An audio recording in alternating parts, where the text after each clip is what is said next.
Varobore. Chokuranda kuwana mari nderekuti chokutanga mari kutendai imi utungatiri wenyika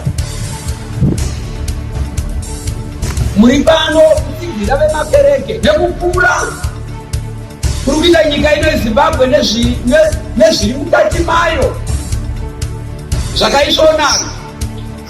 Mwari wati izvozvo zvinoda kuiswa zodzo remweya mutsvene rinobva kudenga.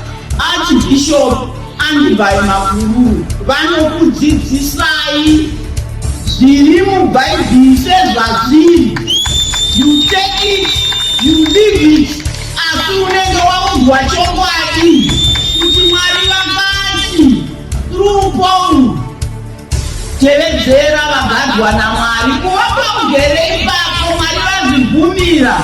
Mwari vakasazvibvumira kana pandimire pano handipamiri. Baba vamunangagwa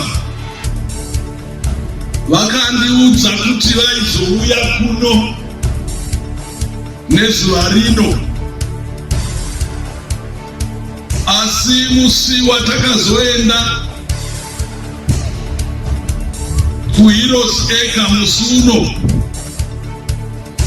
vakazonditi mabasa awanda, hurumende iri kuti izvo tine zvakawanda zvatinodyidzana nokuti tese